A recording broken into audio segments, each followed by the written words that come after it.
नमस्कार, good morning. मैं पढ़ा रहा हूँ आपको विज्ञान। आज से स्टार्ट करने वाला हूँ। वो भी हाई स्कूल मतलब क्लास 10 की इंट्रोडक्शन वीडियो है। आप लोगों को एक वीडियो तो अपलोड किया था मैंने, आप लोग वहाँ से उसको देख सकते हैं। और ये आप लोगों को क्या आज से अध्याय आपको स्टार्ट होगा। अध्याय 1 है आपका प्रकाश का परावर्तन तथा अपवर्तन। फिजिक्स है स्टार्टिंग। पहले मैं हाई स्कूल की विज्ञान पहले फिजिक्स पढ़ाऊंगा, उसके बाद केमिस्ट्री, फिर बायोलॉजी पढ़ाऊंगा। तो आप लोगों को पहले फिजिक्स पढ़ाते हैं। फिजिक्स में से आपको अध्याय आपकी बुक में है 10 नंबर, अध्याय 10 है। अध्याय 10 क्या है? प्रकाश का परावर्तन तथा अपवर्तन। प्रकाश, reflection and refraction of light. सबसे पहला जो आपके पास टॉपिक है प्रकाश, लाइट। What is light? मतलब क्या प्रकाश क्या है? प्रकाश क्या है? प्रकाश को कैसे समझते हैं? ठीक है, लाइट क्या है? लाइट यहाँ पे बल्ब चल रहा है हमारी, आपको परछाई थोड़ी दिख रही होगी। कुछ समय के बाद ये परछाई भी यहाँ से हट जाएगी क्योंकि लाइट का ऑर्डर किया है। अब वो एक आती है फोकस लाइट वीडियो में, तो उसकी से आपको जैसे देखिए दो मेरे दिख रहे हैं, वो नहीं दिखेंगे कुछ समय के बाद से।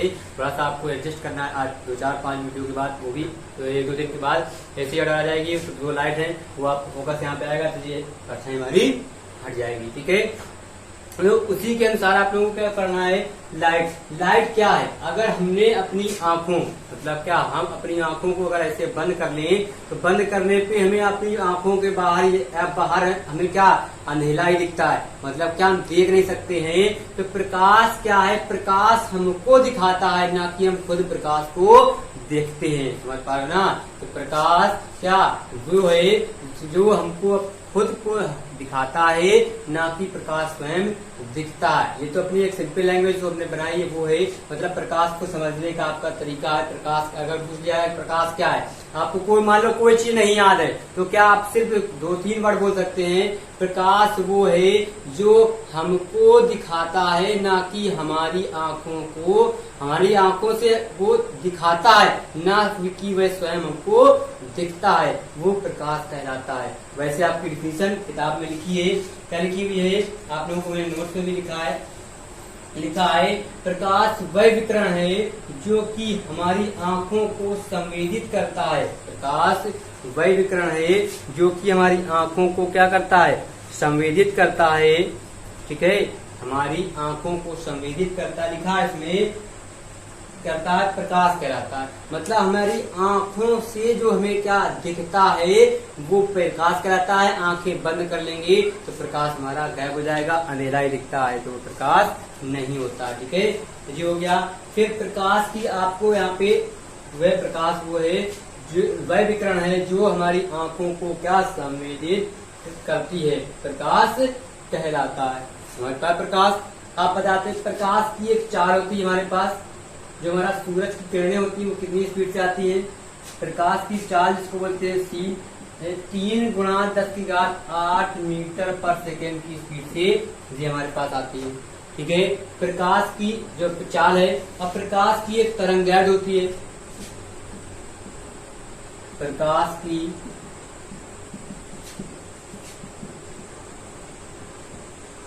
तरंगदैर्घ्य जिसको लेमडा जोड़ करते हैं, इसकी जो तरंगदैर्घ्य होती है मतलब हमारे पास 3800 एंगस्ट्रॉम से 7800 एंगस्ट्रॉम या 3900 एंगस्ट्रॉम से 7800 एंगस्ट्रॉम तक हो सकती है। 3900 एंगस्ट्रॉम से यहाँ पर 7800 एंगस्ट्रॉम तक होती है।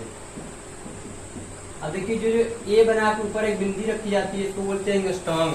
एंगस्ट्रॉम मतलब 1 एंगस्ट्रॉम बराबर होता है 1 × 10⁻⁻10 मीटर होती है। ये आपको प्रकाश में दो चीज और पता करना है। जो प्रकाश की किरण है वो इतनी स्पीड से आती है 3 × 10⁸ प्लस की पावर 8 होती है, तो मतलब क्या 3 के पीछे 8 0 1 2 3 4 5 6 7 8 इकाई, दाई, सैकड़ा, हजार, 10,000, लाख, 10 लाख, करोड़, 10 करोड़ मीटर पर सेकेंड। मीटर मतलब हमारा समथिंग में इतना होता है, आप लोग को पता होगा, मतलब पूरा हाथ ऐसे 1 मीटर होता है यहाँ तक। 1 मीटर पर सेकेंड में कितना? 10 इकाई, दाई, सैकड़ा, हजार, 10,000, लाख, 10 लाख, करोड़, 10 करोड़, मतलब 30 करोड़ मीटर पर सेकेंड की स्पीड से हमारे पास तस्वीर आ जाती है। इसी वजह से हम लोग देख नहीं सकते हैं। जो हम अपनी आंखों से, क्या आप लोगों ने देखा होगा, कभी गौर किया होगा कि जो हमारा फैन के ऊपर हमारी क्या रूप क्यों दिखती है, मतलब हमें छत क्यों दिखती है?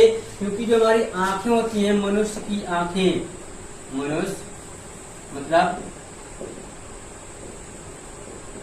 मनुष्य की आंखें जो है वो क्या है, सिर्फ हमें 1 सेकेंड में कितना बार चेंज दे सकते हैं, 1 सेकेंड में सिर्फ, जिसकी बढ़िया आंखें मतलब हष्ट आदमी है तो 12 से क्या बढ़िया मतलब 15 से 18 बार ही क्या परिवर्तन दे सकता है। या यहाँ पे आप लोग ये भी लिख सकते हैं 14 से 20 भी हो सकता है या 16 से 22 भी हो सकता है, पर इससे ज्यादा पर सेकेंड में वो परिवर्तन नहीं देख सकता है।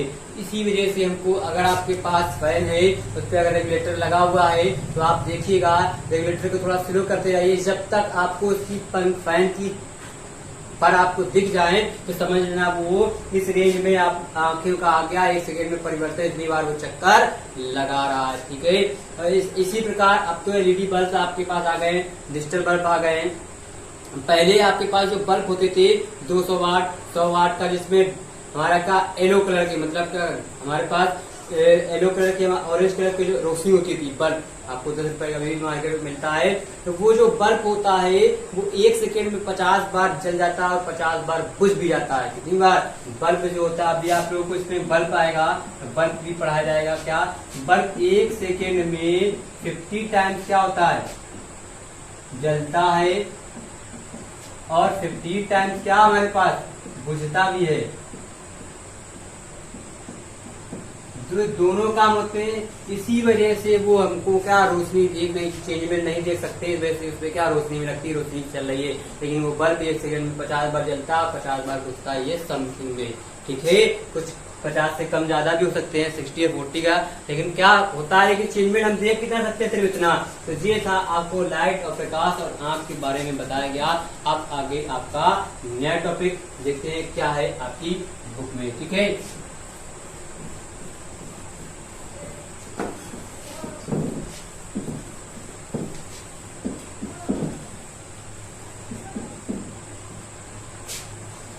प्रकाश समझ में आ गया होगा आप लोगों को प्रकाश के बारे में। अब दूसरा टॉपिक है प्रकाश का परावर्तन। प्रकाश का जो परावर्तन है, हैशटैग आपके पास जो आएगा तो आएगा प्रकाश का परावर्तन। अब देखिए आप लोगों को जो YouTube पे जो है रिफ्लेक्शन ऑफ लाइट इंग्लिश होती है, प्रकाश का परावर्तन या लिख सकते हैं रिफ्लेक्शन ऑफ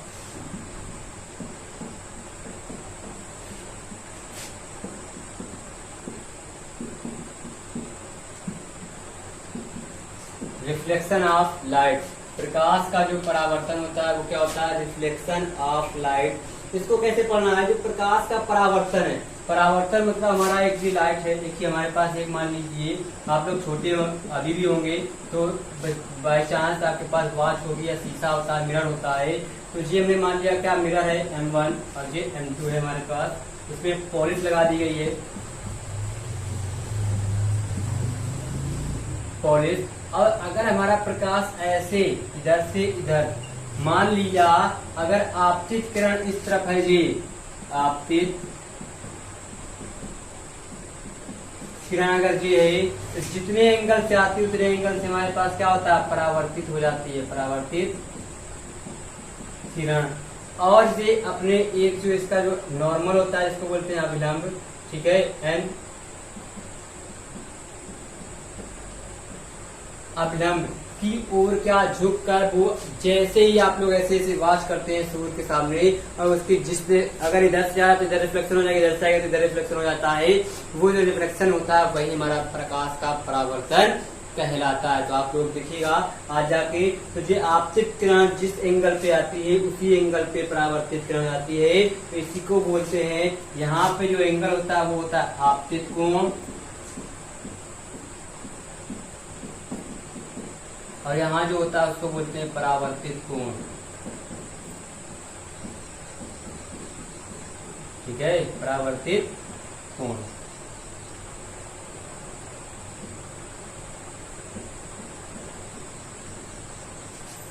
जी हो जाता है आपके पास, यहाँ पे आप लोग लिख लीजिएगा, थोड़ी सी राइटिंग का गड़बड़ है। और ये दोनों जो एंगल होते हैं वो आपस में क्या होते हैं, बराबर होते हैं, आपके पास बुक में बना हुआ है, डायग्राम आप देख सकते हैं बहुत अच्छे तरीके से। ठीक है, तो अब देखिए यहाँ पे जो हमारा एक ही अक्ष पे घूम जाते हैं, तो इनको हमने पॉइंट नोट कर लिए, जैसे ये बी मान लिया, ये ए पॉइंट मान लिया, ये हमने बी पॉइंट मान लिया। ठीक, अब वही है डिफिनेशन, अब आपको देखो हम पढ़ के बताते हैं, जो भी हमने बोला है उसी को सिर्फ लिखना है। कैसे लिखना है? जब प्रकाश किसी पॉलिशदार व चिकने तल पर, देखो प्रकाश किसी पॉलिशदार व ऊपर का सरफेस क्या है, चिकने तल पर, ठीक है, चिकने तल पर गिरता है तो उसका अधिकांश भाग वापस, ये देखो यहाँ से यहाँ पे गिरा तो उसका अधिकांश भाग कहाँ वापस लौट जाता है। ज्यादातर अधिकांश भाग, समथिंग में पूरा, लेकिन कुछ रह जाता है, अधिकांश भाग वापस लौट जाता है। प्रकाश के चिकने तल से टकराकर लौटने की क्रिया को क्या कहते हैं? हम प्रकाश का परावर्तन कहते हैं। वही हमने आपको अलग से बताया है, वही आपको डिफिनेशन भी लिख लेना है। ठीक है, नोट्स में आपको पीडीएफ मिल जाएगी, तो आप वहां से इसको देख लीजिएगा। ठीक है, लेकिन ये पीडीएफ आप लोगों को मिलेगी यूट्यूब पर ही, डिस्क्रिप्शन बॉक्स पे आपको अपलोड होगी, तो आप वहां से इसको डाउनलोड जरूर कर लीजिएगा। ठीक है, फिर आगे आपके पास आता है, जी आपको समझ में आ गया होगा प्रकाश का परावर्तन क्या होता है। प्रकाश, जब प्रकाश किसी पॉलिशदार चिकने तल पर क्या गिरता है या पड़ता है या डाला जाता है तो उसका अधिकांश भाग कहाँ वापस लौट जाता है, कहाँ चला जाता है? वापस लौट जाता है। और वापस लौटने की इस प्रक्रिया को क्या कहते हैं? प्रकाश का परावर्तन कहते हैं। जी आपको हो गया प्रकाश का परावर्तन, टॉपिक आपका दूसरा कंप्लीट हो गया। समझ में आ गया होगा कि जब प्रकाश किसी पॉलिशदार चिकने तल पर पड़ता है तो उसका अधिकांश भाग वापस लौट जाता है। यह क्रिया को हम क्या कहते हैं? प्रकाश का परावर्तन कहते हैं। समझ पाए? तो एक सेकंड रुक जाइएगा, थोड़ा वीडियो देख लेते हैं, क्योंकि बफरिंग आ रही थी, तो बफरिंग नहीं आ रही है, चल रहा है, ओके, कोई दिक्कत नहीं है। ठीक जी, हो गया। अब आपके पास तीसरा टॉपिक आता है परावर्तन के नियम। देखिए इसी डायग्राम पे बनेगा आपका हैशटैग, आपको जो है तीसरा परावर्तन के नियम, परावर्तन के नियम। परावर्तन के नियम होता है reflection of law of reflection, ये भी लिख सकते हैं, लॉ ऑफ रिफ्लेक्शन। अभी सिर्फ आप रिफ्लेक्शन पढ़ना है, फिर रिफ्लेक्शन भी आपको बताएंगे। अब देखिए जो परावर्तन का नियम होता है, इसके दो नियम होते हैं। कैसे, कौन कौन से होते हैं? इसी से आपको पहला नियम, आपतित किरण और परावर्तित किरण तीनों तथा अभिलंब, आपतित किरण तथा परावर्तित किरण व अभिलंब तीनों एक ही तल पर होते हैं, वो परावर्तन का नियम कहलाता है। या तीनों एक ही तल पर होते हैं, जो हो गया एक। दूसरा क्या है? आपतित कोण परावर्तित कोण, ये होता है आपतित कोण परावर्तित कोण या आपतन कोण परावर्तन कोण के सदैव बराबर होता है। कैसे? जिस एंगल से यहाँ पर अगर वो किरण आएगी, उसी एंगल से यहाँ से किरण वापस जाती है। ये आपको समझना, ये आपके होगा जरूर। अब आप लोगों को देखिए ऐसे लिखा हुआ है, आप देख सकते हैं क्या? आपतित किरण आपतन बिंदु पर अभिलंब क्या तथा परावर्तित किरण तीनों एक ही तल में होते हैं। ये लिखा है नोट्स में, मैंने भी लिखा है, आपको मैंने पहले बताया है। इसी डायग्राम से इसी से बताएंगे। और जो आपतित कोण होता है, अपवर्तित कोण से हमारे पास क्या होता है? आपतन कोण से बराबर होता है। जैसे हमारा क्या, इसको मान लिया हमने कोण आई और इसको कोण आर मान लिया, तो कोण एक नंबर तो हमारा क्या अभिलंब, और अभिलंब के बराबर अभिलंब व आपतित किरण व परावर्तित किरण क्या तीनों एक ही तल पर होते हैं। ये हो गया। दूसरा नियम होता है, जिसके दो नियम होते हैं। कौन कौन से होते हैं? थोड़ा जल्दी लिख दें। दो नियम हैं। और एक होता है हमारा आपतन कोण, आपतन कोण परावर्तन कोण के बराबर होता है। तो ये होता है कोण आई बराबर कोण आर, हमेशा ये होता है। ये आपका हो गया हैशटैग तीसरा परावर्तन के नियम। ठीक है। आप लोगों ने पढ़े होंगे। थोड़ा सा वॉइस गड़बड़ है, उसके लिए हम माफी चाहते हैं कि उनकी साइड में एक हमारे पास क्या रूम बना हुआ है। रूम बना होने के साथ साथ ऑन द हाईवे पे ही है, तो इसमें थोड़ा सा व्हीकल्स की भी वॉइस आ जाती होगी और थोड़ा रूम पे थोड़ा नॉइस होता है। इस वजह से आप लोग थोड़ा आवाज पे शुरू रखिए, बाकी कोई दिक्कत की बात नहीं है। ठीक है, ये हो गया आपके परावर्तन के नियम। अब आपके पास टॉपिक स्टार्ट होता है क्या, आपके पास टॉपिक स्टार्ट बहुत लाजवाब टॉपिक है। इसको बोलते हैं क्या, आप लोग इंग्लिश में बोलते हैं इमेज। इमेज मतलब इसको बोलते हैं पिक। पिक मतलब इसको बोलते हैं फोटो। फोटो मतलब इसको बोलते हैं पिक्चर। मतलब क्या, कहीं आप घूमने जाते हैं तो पिक्चर जरूर लेते होंगे, इसको बोलते हैं क्या, फोटो। फोटो को बोलते हैं इमेज। इमेज मतलब गैलरी में स्टोरेज होना, जिसकी चीज को उसके बारे में जानना। ठीक है, तो अब आपको भी बताते हैं बहुत ही आसान भाषा में। ठीक है, प्रकाश का आप लोगों ने परावर्तन पढ़ा, परावर्तन के नियम पढ़े। अब पढ़ना है आपको क्या, प्रतिबिंब। हैशटैग आपके पास 4 है, इसको बोलते हैं प्रतिबिंब। प्रतिबिंब मतलब होता है इमेज, इमेजेस जी। ठीक है, अब इसके बारे में प्रतिबिंब हमारे 2 प्रकार के होते हैं, एक होता है वास्तविक प्रतिबिंब और एक होता है आभासी प्रतिबिंब। पहले आप लोग प्रतिबिंब के बारे में जान लीजिए, आपके पास डिफिनेशन लिखी हुई है, हम आपको बताते हैं प्रतिबिंब में क्या करना है। देखिए आपके पास बने भी हुए हैं बहुत आसान लैंग्वेज में, बुक में भी लिखा है, ब्लैक कलर से लिखा हुआ है, जो आप लोग को मैं बता रहा हूँ, दे रहा हूँ, ब्लैक कलर से लिखा हुआ है। आप लोग को उतनी ही पूरी परिभाषा अपनी नोट्स की कॉपी में लिखना है, क्योंकि यहाँ लिखने में टाइम ज्यादा होगा, लेकिन मैं आपको एक्सप्लेन कर दूंगा पूरा। तो आप लोग क्या करना है, लिखना है क्या, यदि प्रकाश की किरण वस्तु के किसी माध्यम, मतलब क्या, यदि प्रकाश की किरण वस्तु के किसी बिंदु से चलकर, देखिए आपके पास नोट्स में बना हुआ है, आपको एक फोटो भी भेजेंगे, डिस्क्रिप्शन पे अपलोड होगी, लेकिन आपको यूट्यूब पर ही आना पड़ेगा। वीडियो पहले देखेंगे, फिर आप लोग पीडीएफ से नोट्स बनाइएगा। यदि प्रकाश की किरण वस्तु के किसी बिंदु से चलकर परावर्तन के पश्चात किसी दूसरे बिंदु पर जाकर मिलती है, ठीक है, या किसी दूसरे बिंदु से आती हुई प्रतीत होती है, तो दूसरे बिंदु को पहले बिंदु का प्रतिबिंब कहते हैं।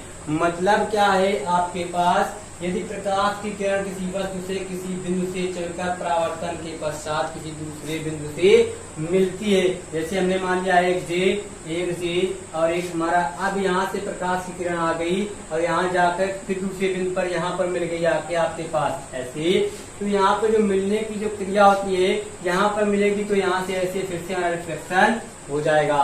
तो जो मिलने की क्रिया होती है, ये पॉलिश लगी होती है ऐसे, मान लिया ये हमारा एक पॉइंट ए और जे हमारे पास बी, एक दो बिंदु बना दिए, चलकर बिंदु पर जाकर मिलती है तो किसी दूसरे बिंदु से आती हुई प्रतीत होती है। अगर इस बिंदु पर मिलेगी तो किसी दूसरे बिंदु से आती हुई प्रतीत होती है, उस बिंदु को पहले बिंदु का प्रतिबिंब कहते हैं। यहाँ पर मिल जाए वो कहलाता है इमेज। ठीक, अब आगे आपको बताते हैं इमेज के जो प्रकार होते हैं। इमेज हमारे पास 2 प्रकार की होती है, कौन कौन सी, एक होती है हमारे पास वास्तविक प्रतिबिंब और एक होता है आभासी प्रतिबिंब। क्या प्रतिबिंब के प्रकार,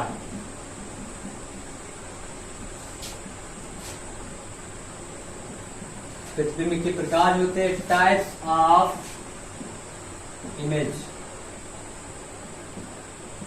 प्रतिबिंब के जो प्रकार, प्रतिबिंब 2 प्रकार के होते हैं, कौन कौन सी, एक होता है वास्तविक प्रतिबिंब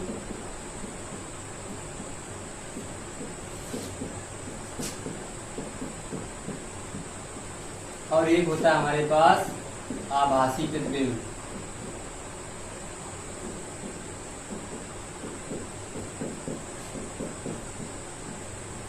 जी होते हैं 2 आपके पास प्रतिबिंब होते हैं, एक आभासी और एक, तो इसको वास्तविक जो होता है उसको बोलते हैं रियल इमेज, इंग्लिश लिख देते हैं,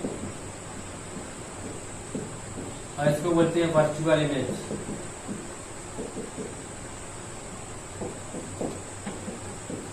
ठीक, इसको बोलते हैं रियल इमेज और वर्चुअल इमेज। अब देखिए आपको पहले समझना है वास्तविक प्रतिबिंब। वास्तविक प्रतिबिंब क्या होता है, वास्तविक मतलब रियल। रियल का मतलब होता है, आप लोगों को देखिए, आप लोगों को प्रतिबिंब है, उसी के नीचे लिखे हुए वास्तविक प्रतिबिंब और आभासी प्रतिबिंब, इन दोनों की परिभाषाएं भी लिखी हुई हैं। आप लोगों को सेम टू सेम वैसे ही लिखना है, लेकिन मैं फिर से बता रहा हूँ, आप लोग देखिएगा, ये लिख लीजिए, फिर नोट्स बनाइए, फिर आप लोग पहले समझिए। यदि किसी बिंदु वस्तु से चलने वाली किरणें परावर्तन के पश्चात किसी बिंदु पर वास्तव में मिलती हैं, तो इस बिंदु को बिंदु वस्तु का वास्तविक प्रतिबिंब कहते हैं। मतलब अगर किसी बिंदु से, अगर ये हमारी किसी बिंदु से यहाँ से चली, यहाँ से चलने के बाद हमारे मतलब इस बिंदु से चलने के बाद किसी दूसरे बिंदु पर जाकर मिल गई, जैसे ही मिलना होता है वो हमारा क्या कहलाता है, वास्तविक प्रतिबिंब कहलाता है। ये हो गया। अब वास्तविक प्रतिबिंब हो गया। वास्तविक प्रतिबिंब मतलब क्या होता है, रियल। रियल मतलब हमारा इसका जो एग्जाम्पल होता है, आपको एग्जाम्पल बताते हैं। जैसे एग्जाम्पल क्या होता है, एग्जाम्पल आप लोग इसे सिनेमा हॉल या मूवीज हॉल में देखते हैं, सिनेमा हॉल, सिनेमा हॉल, या आप लोगों के एग्जाम्पल सिनेमा हॉल की पिक्चर जो स्क्रीन पर दिखाई जाती है, सिनेमा हॉल की पिक्चर स्क्रीन पर दिखाई जाती है,